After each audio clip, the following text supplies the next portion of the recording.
And I think another thing we should probably touch down on are these fire extinguishers. Fire extinguishers, most definitely. Yeah, I've been seeing a lot of these cars on the side of the road on fire, and all because they don't have a way to put them out. Right. You know? And I think it all leads back to maintenance. What happens if it catches fire?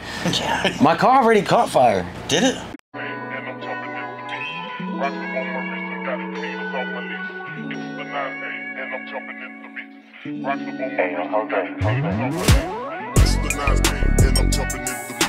Rocks up on my wrist and got haters off my list. It's the 9K and I'm jumping in the mix. Rocks up on my wrist and got haters off my list. It's the 9K and I'm jumping in the mix. Rocks up on my wrist and got haters off my list. It's the 9K and I'm jumping in the mix. Rocks up on my wrist and got haters off my list.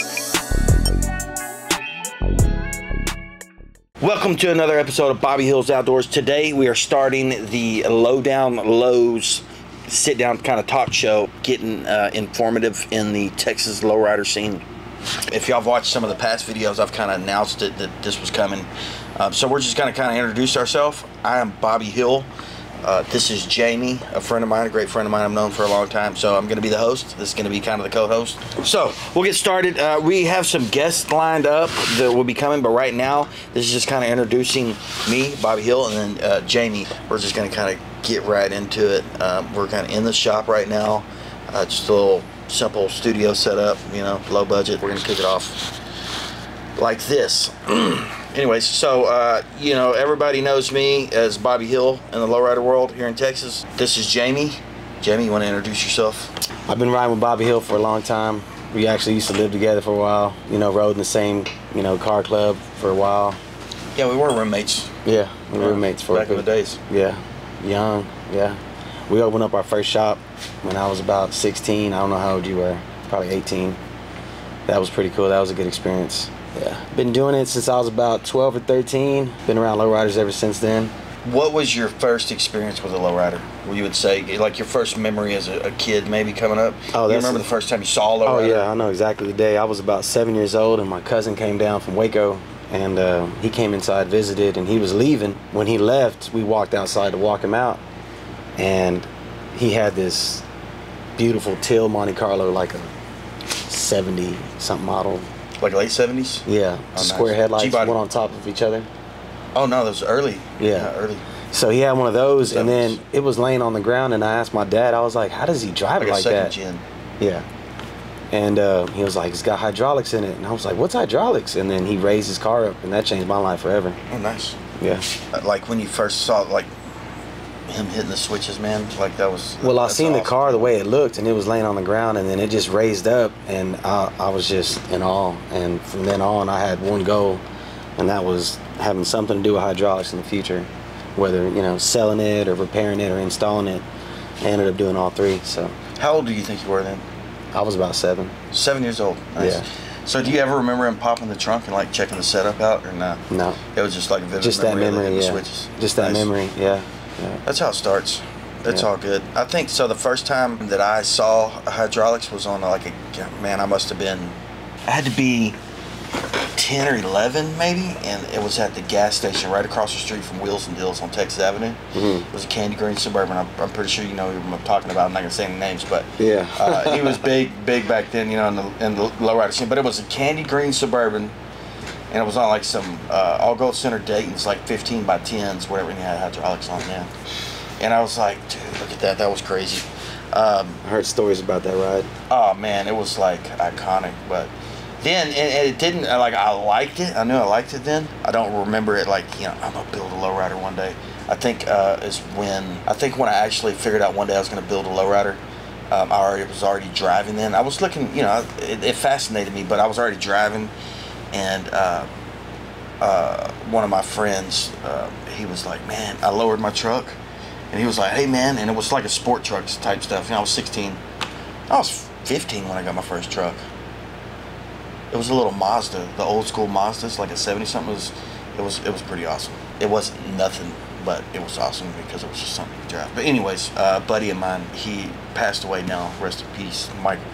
He was like, man, you can put some switches on it next? And I was like, oh. And then I started thinking about that candy green Suburban. I was like, oh, you know. But I never really thought I'd go through with it until, you know, I saw all the cars over there on Texas Avenue. The first, our car club that I was, in for a long time, and then got to meet those guys. So that's really what sparked my lowrider lifestyle. I really love the lowriders. Yeah. I love the flashy paint. I passed by, and I guess they were getting ready to go to a car show. There's some on trailers, some on, not on trailers driving. But I think Bill's Blazer, he had just had it painted white, had a TV inside of it. I think it had one pump teed for the front and back then. Anyways, I turned around, but all the flakes, the candy paint stuff everybody had, and the knockoff, well, it wasn't you had to have Dayton's back then, if you had knockoffs. They really didn't have Chinas. Yeah. Unless, there was like Roadster and stuff like that had them. But early 90s was like McLean's and... Yeah. They had McLean, that's what McLean's they were hitting. Yeah. Back then, even like some Crowns, like bolt-ons. Now they're super popular because they're so rare, like you can't find them anymore. Yeah, no, they're actually making bolt-ons now again? I didn't know that. Yeah, they are. It's pretty company? cool. Man, I don't know. I'm sure it's just a China company. But I think I'm not going to plug anybody, but there's a company on Instagram that sells like wheels and tires and stuff. They sell like the Low Pro white walls, but they have bolt-ons, like brand new.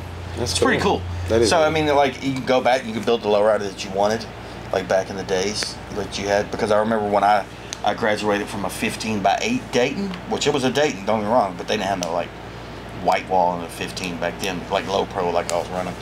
But I remember on my truck, we had juiced it.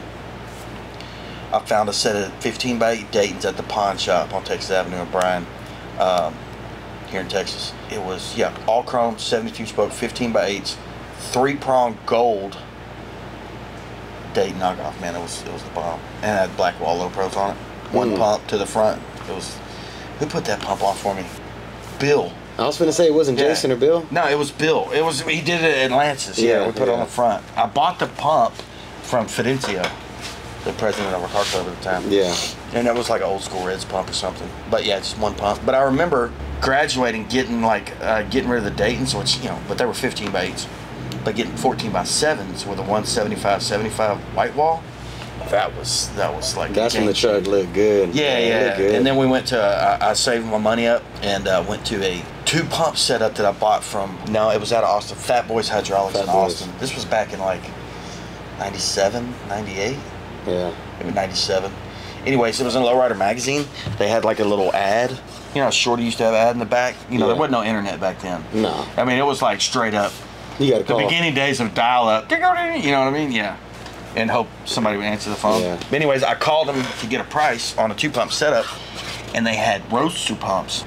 And Roadster just came out with their own hydraulics. It was pretty cool. So I called them. I think a 2-pump setup back then, they were all polished, chrome plated, everything, dude. Dude answered, Fat Boys Hydraulics, Austin. And I'm like, hey, man, I'll get a price on a 2-pump setup, front, back, side to side.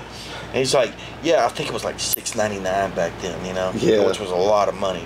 I think I saved up $800. I was like, wow, that's pretty good. I was like, cool, man. Like, where are you located? He's like, well, that address is on there. I was like, well, I'd like to get one, a 2-pump setup. Cool. Where are you located? I said, I'm right here in Bryan, Texas. And, I'm working at Wheels and Deals at the, using Jeff's phone. He was like, cool, man. So you going to be around tomorrow? Gave him the address. And I'm like, yeah, I'll be around. What's up? We'll just deliver it to you. I'm like, cool. He's like, you need anything else? And I was like, crazy. I need 6 batteries. But back then, I didn't know anything about batteries. I was like, yeah, just give me 6 batteries. They were the 31 series. Anyways, so he showed up the next day. He's like, I'll be there about lunchtime tomorrow, He showed up. I got the cash, the batteries, I forget how much they were. I know I'd saved up enough, and then Jeff kind of owed me, I think, $40 to get the rest of the batteries, with my 800. But he shows up in this white, like mid-80s Grand Prix, and it's juiced on 13s, man. It's a 4-pump. He showed me the setup, 4-pump setup. He had the Roadster pumps in it. He drove it all the way from Austin over here. Damn, that's dedication. Hey, had the setup and the batteries in the back seat of it and all that stuff, and paid him, man. He was cool. He's like, hey, you just let us know if you need anything else. Hey, man, they were slinging pumps back then. Yeah. And he rolled out. Hey, dude, he hit Texas and 3-wheeled leaving. He's like, we're going back to Austin. 3-wheeled on the way out. It was pretty cool. I'll never forget that day. That's pretty awesome.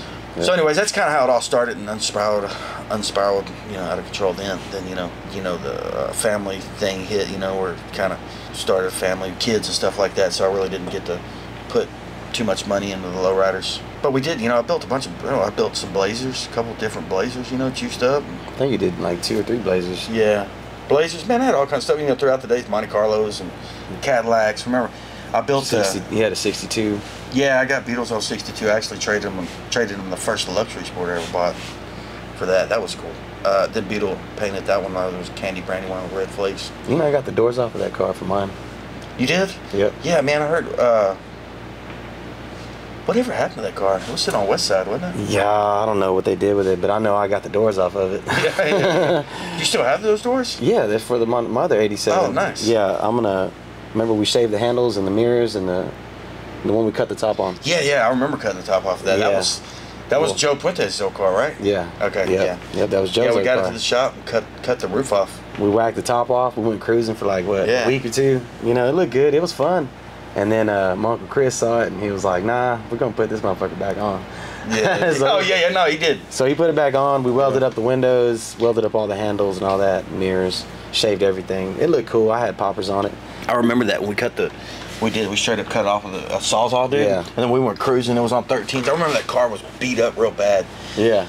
Needed a lot of body work. But I remember cutting the roof off, dude, and we went cruising and stuff. It was hard, and I loved it. People in the back seat were like, "Don't put your arms out, you're gonna cut your arm." Because it was like straight up raw, jagged metal. Yeah, that was I remember, like, man, if we get in a wreck and I hit the roof edge right here, my head's coming off. Oh yeah, yeah, because it was we just cut it. We didn't weld nothing on it or anything. Nope, we didn't do none of that. We just that was a good thing because Chris did. He showed up. She's like, "What y'all got going on over here?" I remember that. Yeah. He was like, we welded the roof back on, shaved the side windows, the quarter windows. Yeah. But they're going back in there actually. I'm gonna redo that car. Oh, nice. It was till then. I drove it for years, even to and from college, out of town, everywhere. On these same Daytons, actually, the ones that are on the Ruby Roof. Yeah, I remember cutting that car in the yard, getting ready to paint. He brought it over for me. That's back when I was painting cars like crazy, man. Yeah, you were spraying hella cars out back then. I was painting candy and all that. See, that's a lot of, you know, I was painting car, like, I think I would paint a car candy back in the days with materials and do the body work. So I had he wasn't my father-in-law then, but yeah. I had Vic doing body work over there. Valera? Yeah, my wife's dad. But he would come over and do the body work and I'd paint. Man, I would do the paint body materials and everything for like $1,800. Candy brandywine, candy red, candy green. And that was with gold or silver base stuff. You know, wow. A lot of people, you know, hey, not to say anything, but nowadays they use the concentrate. Yeah, well, no, nowadays you can just get there's all different kind of ways, but I was using concentrate back in the days. I remember Stanley Fields, you know, showed us how to do it. He was like, "Man, I got this concentrate, I can paint like 10 cars with." I was like, "What?" To clear. Yeah, but that's what I was doing. But I was using either gold or silver base, you know, and it was tough, man. I remember, you know, trying that for the first time and not trying to get it blotchy or striped, man, because it was like you didn't know what you were doing to paint candy. You still do. With a gold or silver base, no matter what it is. But I know a lot of guys now kind of use the same color, and it looks great. Yeah. You know, and it's so like I got a homeboy that we came up with, a TJ, right? Yeah. So TJ's like, "Man, it ain't candy if it don't look like it's plugged into the wall," you know. Yeah. But for real, and I mean, I always kind of viewed a real candy paint job as that. Because I mean, it's the truth, man. It should look like it is plugged into the wall. Yeah, my hydraulic days got kicked off when from the car club scene, Isabel and Beetle. They were juicing up cars, and of course I wanted to learn, so I just started going over there and just helping. Yeah. And after about, I don't know, 10, 12 cars, they're like, "Man, why don't you ever win any of the money? You don't ask for the money or nothing." And I was like, "Cause I feel like I'm already getting paid just for the knowledge." Yeah. And I started with them young, you know, doing running the hoses and breaking down the suspension, and then finally I stepped to, you know, cutting, blowing the holes out with the torch. And, then you're finally learning how to build a rack, and then you're welding now. So it's like, started with 12, like I was about 12, but 14, I put my own first setup in all the way by myself at my house on 28th 14 Street. years old. Yeah. That's pretty good. Yeah, it was wild. 14, and then the crazy thing is from then on, Beetle and Isabel, they kind of stopped doing hydraulics. Yeah. And I kind of picked off from where they stopped. I picked up from that. Right. Yeah. And then kind of Joey became my younger brother Joey. Yeah. Kind of became my apprentice. Like he started learning everything that I knew. I started showing it to him. So then he started doing his own stuff too, and it just kind of snowballed. Yeah, Joey, man, he would always take in, man, he would soak in information about like you know, Yeah. I remember he'd come over to the shop a lot and help me back in the days of paint. He was just always intrigued with it. You know, your Uncle Chris, you know, always been a body man. So yeah, Joey was body man first and foremost before anybody, and I was like, he was young, young doing body work with my Uncle Chris, you know, and it was crazy. He's super talented now, you know. He does a lot of projects. And so like your whole family, you know, pretty much everybody does everything kind of into the car scene. Yeah. As far as, you know, the Portillos, it's always been that way. Yeah. You know, I know your uncle's always kind of been it. I remember your older brother Bobby always had a lowrider and stuff. You'd see him out in a Regal or something, you know, or a Cutlass. Yeah. You know, slammed. Yeah. You know, it always looked good, but everybody always had something. Yeah. And then, you know, the family coming in picking up, you know, doing paint, body work, or hydraulics or whatever. It's always been pretty cool. It's pretty neat. I mean, because we all work in family tradition, you know. Yeah, we're all uncles and brothers, and we all work in the same shop, and then we all just watch each other kind of come up and learn and get better and better and better. And, you know, building a lot of projects in between then too, you know, for like other people that are building cars, like Harry, the owner, Harry Krause. Yeah. You know, we built a couple cars for him, you know, and we're still putting more together. Yeah. But, you know, back to the lowriders, it's lowriding and lowriders right now is like what people have been talking, you know, here in Texas, you know, just talking with some of the guys, the shows, me and you've been hitting up, you know, a few shows here, big shows in Texas, and just talking with some of the guys, lowriding is like the biggest, it's like at its peak.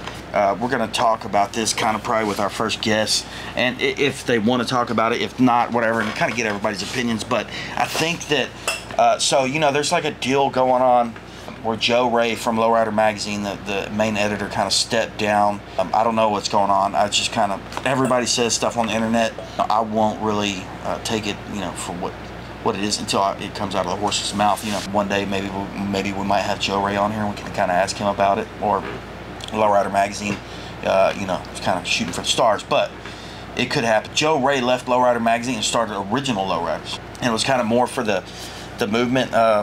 Supposedly, I don't know, this is all just, you know, hearsay. You know, Joe Ray, I know he comes from Lifestyle Car Club, and that's I mean, it don't get no better. I mean, Lifestyle Car Club, there's a bunch of great car clubs up there, and, you know, Lifestyle's right up there. He was kind of supporting the movement of the lowrider scene, of actually being a true lowrider, you know what I mean? And I get that, and I wanted to kind of support that.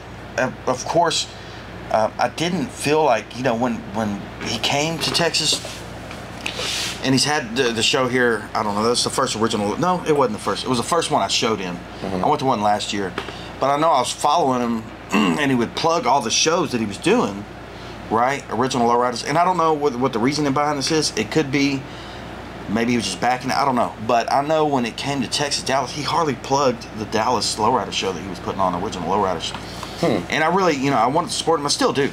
But Lowrider Magazine, man, the name, you know, there's just no taking that away. No matter who's running it, you know, it just, well, it does. It kind of matters. But, you know, as long as they support the movement, I think, you know, Original Lowrider and Lowrider Magazine, I don't see anything wrong with it, because it gives us, you know, more things to do, right? Because you got Original Lowriders coming to the show, Lowrider Magazine. Now, Lowrider Magazine compared to Original Lowriders, I mean, I'm just gonna say right off the bat, whoa, yeah, that was a badass show. Yeah, it was. Lowrider Magazine, it was, and they plugged Texas or whatever.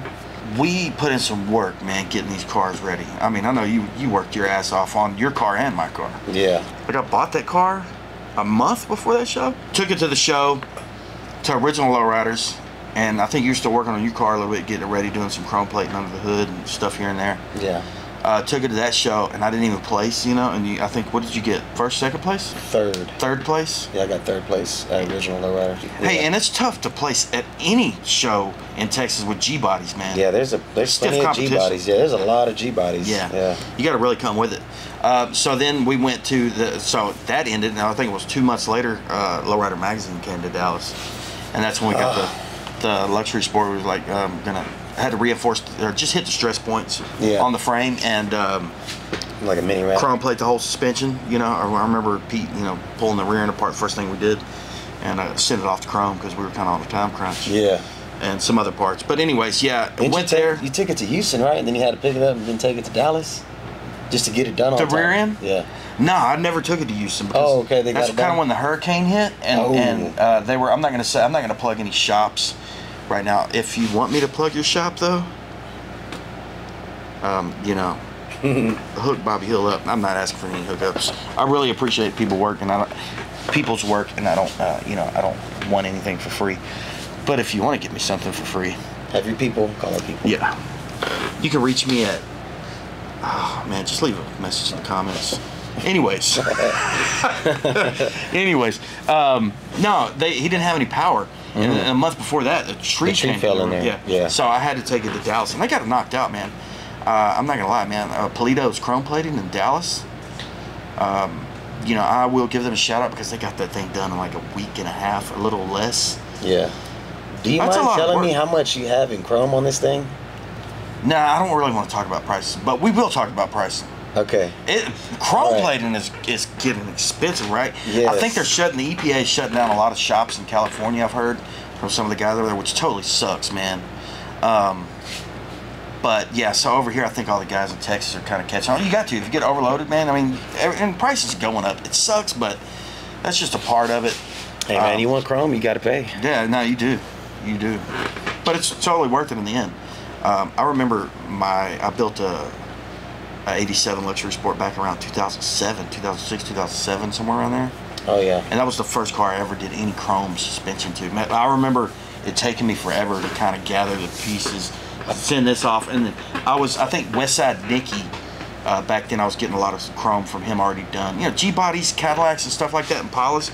You can get a lot of these parts already plated. Right off the rack. Yeah, they reinforce the parts and sell them. So you can get that. But as far as the rear end, I bought a couple rear ends already chrome plated, done where they ship them to, but shipping just costs so much. It's like shipping's like $700 or $800 on a rear end.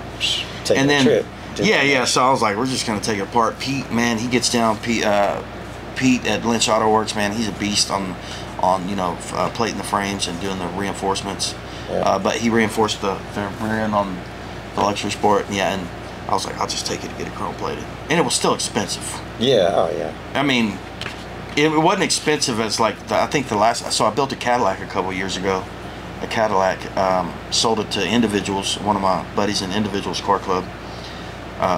But that Cadillac was beautiful. I bought the whole rear end already put together. It was chrome plated. I was like, hey man, I forgot who I bought that from. It was one of the guys that kind of, you know, fab up stuff, parts, chrome plate and sell them. I forget what I paid for it, but man, it was heavy. And I think the shipping on the complete one with the axles and brakes and drums and everything on it, I think shipping was like $1,200 or $1,300. But I remember back in the days, so I used to get chrome from Jamal at Roland Lowrider Videos. He used to send me chrome on the Greyhound bus from Arizona. That's pretty smart. Yeah, I was like, where are you going to buy bus tickets? He's like, nah, man, they ship parts, you know, you can pay to ship parts, I'll put them on the bus. I remember sitting at the Greyhound bus stop in town. It was on Texas Avenue back in the days. Yeah. Waiting on the bus, you know, I'm like, oh man, you know, I was getting like gas tank covers or whatever, or A-arms or something like that. But it was, and that was cheaper, but I don't think they wouldn't stick a whole rear end on a Greyhound. Oh man. Hey, help me with this thing. This thing's getting heavy, man. It's a big pallet. So it was cool. There's, you know, it kind of, you know, I started doing that back in around 2005, 2006, 7, I don't know, somewhere around there, with chrome in the suspension and stuff. So I've seen the prices, you know, just slowly go up. Some people now are like, dude, that's crazy, and it is, you know, it's crazy. But seeing it kind of slowly, you know, raise and moving with the times is kind of cool. So, but yeah, it's expensive. It's not cheap anymore. You know, I've been lowriding for, you know, since the 90s, late 90s, mid to late 90s, something like that. You know, I've been in the game 27, 28 years, but it, you know, there's, somebody had to keep it going from back then to pass it on down to us, and we need to keep going, because these phones now and all these video games and stuff, I can't tell, you know, I got kids that play, you know, but, you know, just keeping it going, man. You know, that's real important. That's the big picture. Yeah. Because it's you know, there's life after death, right? You know, so you want to keep that going, and I think that, you know, the kids and is a big part of, you know, keeping the spark. And that'll get them doing something physical. You know, people, like you're talking about phones, and they're just looking at this phone, and they're looking at stuff in there, and that's just not tangible like a car is. Right. A car, you can grab it, you can touch it, you can get in it, you can cruise it, you can make yourself feel good, make other people feel good about it too. So that's all I'm about. You know, be sitting there, you know, building a wheel. Yeah. a knockoff, you know, just like it's, you know, looking at a phone or whatever. But I think my favorite thing to do with lowriding, one of the favorite things I like to do, is sit back and put on a movie and wire a switch box, just sitting there at the table. oh yeah, Just wiring, and it's like nothing. It's like second nature. But Yeah. that's like one of the funnest highlights, believe it or not. And then plumbing the pumps, I like doing that. right. So that's one of the fun parts. I'll tell you what, man, I had a good time. It's been a long time since I plumbed my own pumps. Yeah.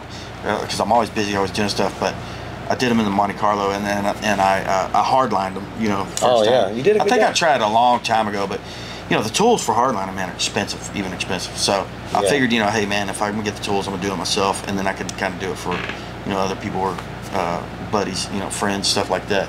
But it was fun. Yeah. Yeah. No, it's definitely. I thought you were gonna get me to plumb them, and I was like, God damn, this wants me to do everything. Yeah. No, but then you He's plumbed them. I was like, he was in the oh, back okay. plumbing his own pumps. Hey, there I was you like, go. yeah, the pump head goes here, the motor goes here. I was like, yeah. When I was putting it all in, I was thinking the hydraulics part. Pete did all the other stuff, but Yeah. when I was putting it all in, I was just thinking to myself, there's only one weak link to this whole thing, is you the one that plumbed them. So Yeah. if they don't function right, you know, I don't have control of that, you know, right there and then. But I mean, it's like all the other setups I've ever done when they're fresh, and I double check every lead, it normally hits every Yeah. time. Yeah. Every time it's gonna. That was hit. good, man. Hey, all my pumps worked. I was really surprised because it's been so Why? long. It's been so long.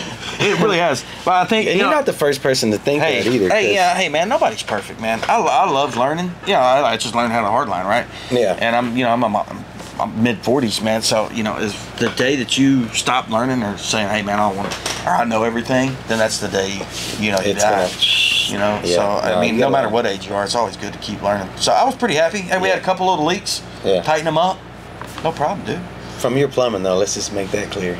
Yeah, from my phone. It was the hardline leak. Yeah, it's a hardline leak. Hey, it wasn't bad first And time. that was my first time messing with hardlines, to be honest with you. So it was different, you know. But you Yeah. tightened it up, we tweaked it down, and you got it right. Oh, you know what the main thing is that takes the most time is polishing those hard lines. Oh I yeah, remember I came out from the back, my face was all black, you know, from polishing top Yeah. down. But no, it was cool. but you it's know. all in the details, you know. Yeah, it little goes a long details ways. like that, it makes a huge difference, you know. Yeah. And to me, I mean, your setup, it's a great looking setup, and to me, it's not basic, but I mean, it's just general. No, it is kind of basic, and I knew It's it was going to be that functional, way. though. Yeah, I want to be able to work on it stuff. But coming back to this, so you know, Reds came, you know, they're back in business. I didn't know, but apparently they've been kind of back in business for a while. But I was trying to find the old school mini pumps. Remember, Isabel had them in the Yeah, in the Regal? old Reds old school. Yeah. But they were mini pumps. Yeah. I remember I was like, man, I want to find some of them old school mini pumps and put them in the car. Because Yeah. I remember Isabel bought them brand new setup from Reds, put them in the Regal. This is back in the 90s. Yeah. Put them in the Regal, and they were just black Yeah. with like a With a polished. back plate, like- but they were still blocks still. Yeah, still, yeah. And I remember, man, I want to find some of those. And I remember when he moved them to the S10, he gold plated and chrome plated 2 times. They look real good. But Man, he did, I was yeah. looking for those like online, some used ones, you know. Yeah. And Reds popped up. I just googled Reds mini pump. They popped up and they got them. Huh. Yeah, they started making them again, but they're not the steel blocks. They're aluminum blocks, but still, man, it's got the smaller tank. Tank's a little bit longer. So I knew going with the mini pumps in a basic setup style, it would still kind of give it that twist. So it's like, you know, only Does it real go- like OGs will look at them and be like, is that a mini Reds? pump? Or that too, or Yeah, Reds. Reds, yeah. You know, because they were kind of ducked out for a while, and then Yeah. it looks like they're creeping back up. I mean, Reds was like one of my favorite pumps. Oh man, they used to. Like, I own love their Lowrider double back top in the- styling pumps. I love their old school pumps. I got a double top styling pump over there in the corner. That's with the built-in dumps. on the Yeah, block. yeah. Yeah, that is hardcore. A lot of people won't even know what you're talking about that. That was, hey man, back in the day, you'd blow a seal in the dump, you just unscrew it, pull it out, put an O-ring in it, and you're back on the road. Yep. What do they have inside of there? The Rockford pump heads? That's I what they don't were, remember. Rockford? I think what I have over there is just like the block. Oh, okay, yeah. But inside. No, it's got the tank in the back plate still. It says double top styling. Oh, that's awesome. I wish I could find another one. I only got one. We'll bring it out next time. Put it Yeah. up here to show people. But like, one of their strongest pumps I've ever used was a G series pump, Ooh, that was and it had that X on the Yeah, tank. Man, that was like. they had a one- lot of different models of pumps. You know. Yeah, They were in they did. business for a while. Yeah. Back, you know, we've both kind of been in the car game for a while. And like I said, we have guests coming on, and we're going to bring in guests, you know, that are kind of have made an impact in the Texas lowriding scene. We're gonna kind of, you know, start with Texas, where we're from, and kind of go venture out and see what other guests want to come on the show. I'm sorry, what do we call this again? Low down on the lows. That's Low what down it is. on the lows. Low down Anyways, on the we'll lows. bring that to the table. New guests, stuff like that want to come on. But like I said, we already got a few great guests lined up. We won't announce those. Just kind of make sure you tune into the next Low Down on the Lows table sit down series here on Bobby Hills Outdoors. But anyways, we'll get right back into. I want to talk a little bit about the knockoff buddy, man. That thing is neat. Yeah, this is old school dating. You don't want to do this to your knockoffs anymore. No. And it almost looks like somebody took like a regular hammer to it at one point. Didn't get into it too bad, but hey, man. So anyways, you don't have damage like this. If you don't want to damage your knockoffs, you know, they make it. Some of these Zenith, China Zenith stuff, you know, those are expensive, man. You don't want to damage those. Yeah, you don't want to have to keep buying knockoffs. So anyways, these guys, they're, you'll follow them. And we'll see if we can kind of build a little bit better relationship with these guys. Right now, I want to kind of send them a shout out because they got this to me pretty quick. But this is a great tool, man. For not damaging your spinners. The knockoff buddy. I think right when you got over here, and we might show a little video clip of us tightening up a couple of your wheels, but right when you got here, you thought your wheels were tight, and I hit them with the knockoff buddy when you got here, and you were like, whoa, dude, they weren't tight. It went almost a quarter turn. Yeah. Hey, man, I didn't hardly even give it nothing. You know? So, the knockoff buddy, man, it kind of, you know, it goes. It's gonna protect your wheels. It will. Well, yeah, it'll protect your knockoffs. And I think they make these for 3 prongs, 2 prongs, and hex, which, you know, hey, man, you know, I got my own. Yeah. The knockoff buddy, man, you can hit them up on Instagram. You know, make sure you don't hit a scammer up, but I think their page on Instagram is the knockoff buddy. Yeah. So that's it. Yeah. It works great. I was kind of skeptical at first, but you know, this thing goes up and down. It comes with a breaker bar that you put in here. Awesome. We might do a little how-to video on it, see if knockoff buddy wants us to do one of those for them, but we'll kind of go from there. Anyways, the knockoff buddy, make sure you go check him out. Great tool to own if you're in the lowrider game. I can't believe I waited so long to get one of these, man. I should have got one. I wish they would have came out with these back in 20, 25 years ago. Yeah. We wouldn't be having to send these off. Yeah, exactly. Because they're not cheap to get them, No, restored. they're probably every bit of $150, $200 a pop. We will touch on these floor mats because these are going to be the first giveaway. These are the front ones. These are the back ones. They're from Monte Carlo, man. So if you got a Monte Carlo, we're going to kind of switch it up and give other more universal kind of stuff away. But right now, Monte Carlo floor mats, custom embroidered, real nice. We'll get into that later on some other episodes of how we're going to kind of start doing the giveaways. But yeah, this is going to be the first giveaway. Just kind of give y'all a little teaser. And then the giveaways are going to get a lot better. You know, we're going to probably get into some hydraulics and stuff like that. These giveaways will cost you no money. Okay, no money at all. Save your money. It'll just cost you a little bit of time. You know, whatever. That's right. So, anyways, we will. Let's talk about the Lowrider magazine show in Dallas, man. Last month. Well, it was this month, right? Yeah, it was this month. Yeah. August 10th. Yeah. Was it August 10th? Yeah, not at Fair Park. No, it was at Market Square. Market Square, yeah. So it was August 10th, man. I called it the show of the year. We've been going to car shows all summer, and we've been to a lot of them. We've seen some small ones, and we've seen some good ones, but this one was. Got to support them all, though. You know. No, we went. Hey, small or big, we went to it. We pulled up. We did what we needed to do. But man, that show magazine, capped off my summer because it was right at the end of summer. School was about to start. Right. So we needed something to cap it off. That car show did it for me. Yeah. I had a great time. I had a real great time.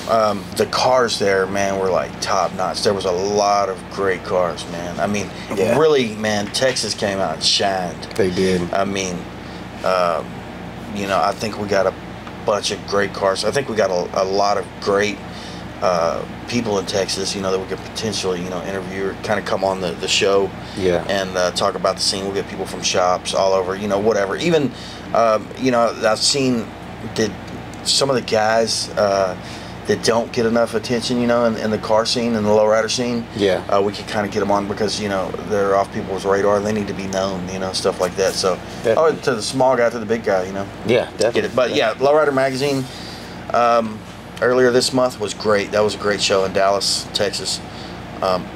So I got second place. I stopped chasing trophies, you know, in the 90s. I got first place. Yeah, I did get first place. Did I say I got what? You said you had second place. Oh yeah. You got first place, and you got to think of it like this. That was a huge show, and they only handed out a handful of trophies to people. Yeah, I got first place in 80s mild. Yeah. I believe that's what it was, 80s mild. That was good, man. That's better than no place. I was happy. Yeah. Oh, man, you deserved it, though. You deserved it, though. Jamie. But Jamie's not one of those guys that cries in the corner. No, man. I got, you know, the judges make those decisions on who gets those trophies. Right. But like I told Mac 10 was like, he's parked right in front of us. Yeah. He's like, man, stop cleaning it, man. It's already been judged. I'm like, that's not true. I was like, every time a person comes up to this car, they're judging it. They're looking at it. You know what I mean? So it's got to be real clean. No, you take pride in your ride. So I get my trophy talking to the people and telling them about the car, them asking questions about the car, and all this, and it was a good time, man. I love talking to the people. That's good. That's good. Yeah. Yeah. So a lot of the cars out there are great quality. The competition was stiff, man. Yeah, it was stiff. You know, it was. Sorry, is stiff not a good word? The competition was steep. Steep competition. Lowrider Magazine, Dallas, 2024, man, Dallas, Texas. So yeah. I tell you what, man. So after the car show, oh man, Jefferson Boulevard. That was crazy. That was and we had a tough time getting there. I don't know if y'all watched video before last. We just uploaded a video today of juicing the car, but if you go back a couple videos, and that's of the Lowrider Magazine show that we did.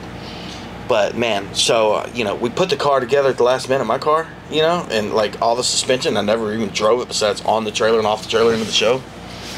And we took a risk. You took a big risk. We're downtown Dallas. Yeah. And your drive shaft pops out and starts slapping the bottom of your car. Yeah.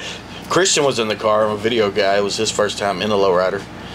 So he was kind of freaking out a little bit. He's like, "What's that? I thought the transmission fell out of the car." He's behind the scenes right now. Shout out Christian, man. He's our video guy, or brave soul. Yeah, man.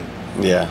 Audio video guy. Anyways, yeah. So that was cool. You know, hey, it happens. Like Jamie said in the video, this kind of stuff happens. So it does. It does. Yeah, man. That was a tough spot, man. So we were on the side of the road. We just came off kind of like a highway onto a side street, and it's like on a straight up turn. Yeah, so the cars were coming around, didn't see us, so you were having to stand in the back, hold the flashlight. Luckily, we had a flashlight. Yeah, if my face looked scared in the video, it was because I was. Yeah. You know, these cars are coming around this corner, and they're not seeing me, and I'm flashing lights and everything. One kept coming.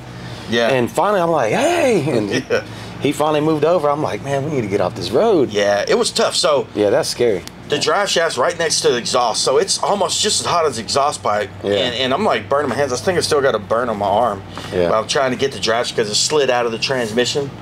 And so I bought the slip yoke from Hoppo's that said it didn't take a spring, didn't need a spring.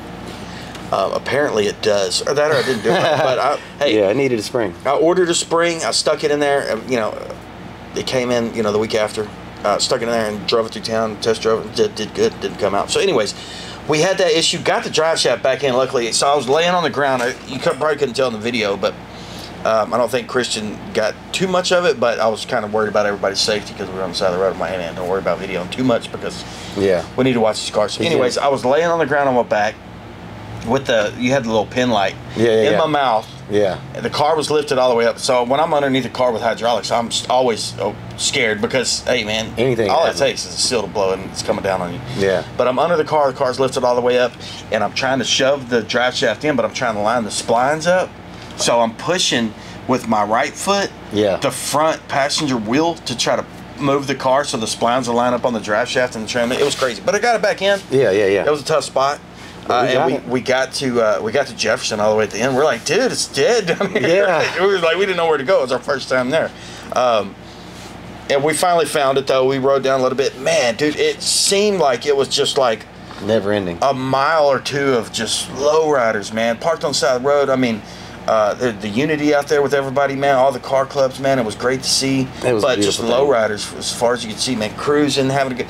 It was like a trip back in time. Yeah, it was. I've never even experienced nothing like that before, and I've been low riding my entire life. You never went to Richmond back in the day? Yeah, I went to Richmond, but man, Richmond it was. But I mean, hey, you know, this was way better than Richmond back in the days. But oh man, this is like we went to California. Yeah, no, it was kind of like there was cars parked all along this way, as far as you can see. Both sides of the roads. That way, they're parked this way. They're parked this way. There's parking lots filled up with cars. There's cross traffic, 2 lanes on each one. Cars just Yeah, and we'll put a little clip in here right now of kind of showing, telling you what we're talking about.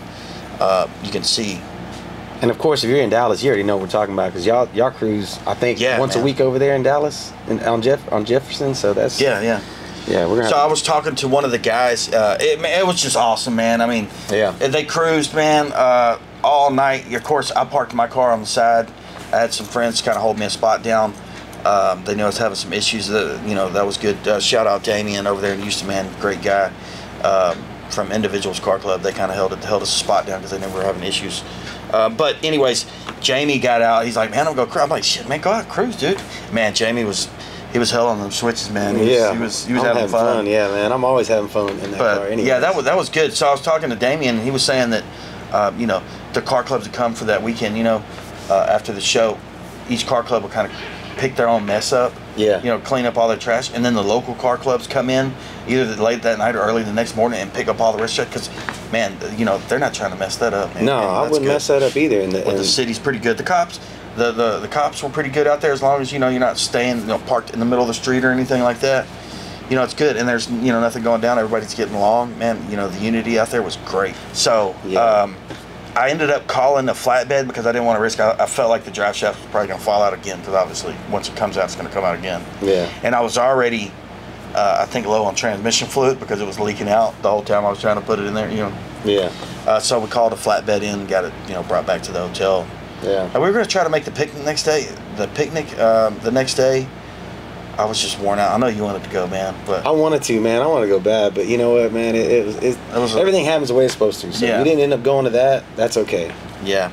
There'll be more picnics. Yeah, most definitely. I think there's a picnic coming up in East Texas that Majestics and Individuals in high class, or one of them. I don't know. Don't let me. We'll put that coming up here. Right. We'll put that little flyer coming up. There's a WeGo show up there in East Texas. Oh, okay. Longview. Longview. Yeah, I think that's coming up.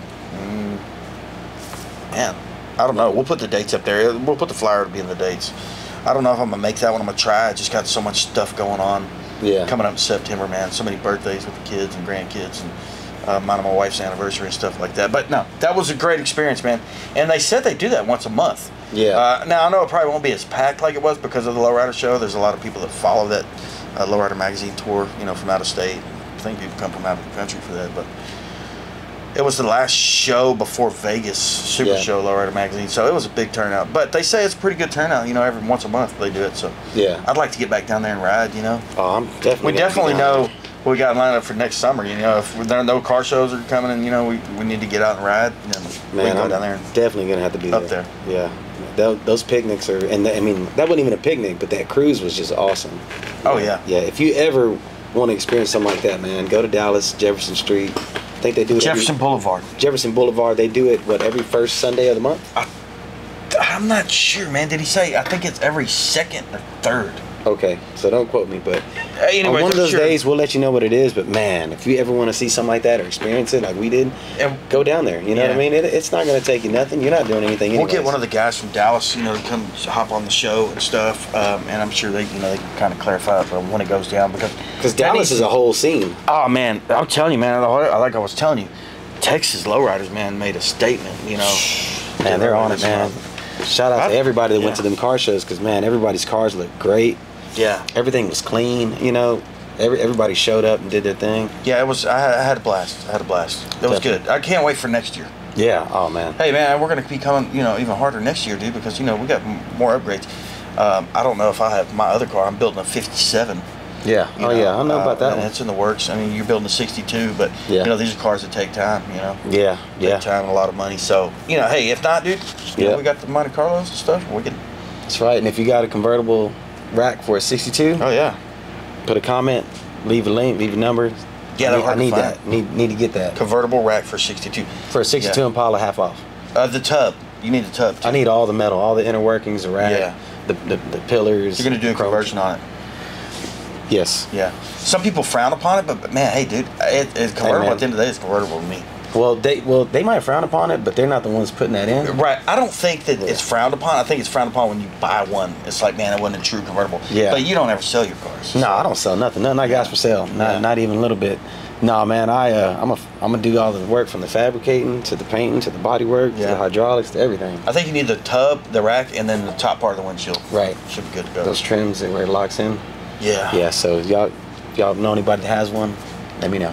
I'm gonna need it. Yeah. Hit us up in the comments. You got an email? Yeah, mastermindportillo@gmail.com. For sure. Send me one. How do you spell that? masterterportillo@gmail.com. Okay. Mastermind Portillo. All right, cool. All one word.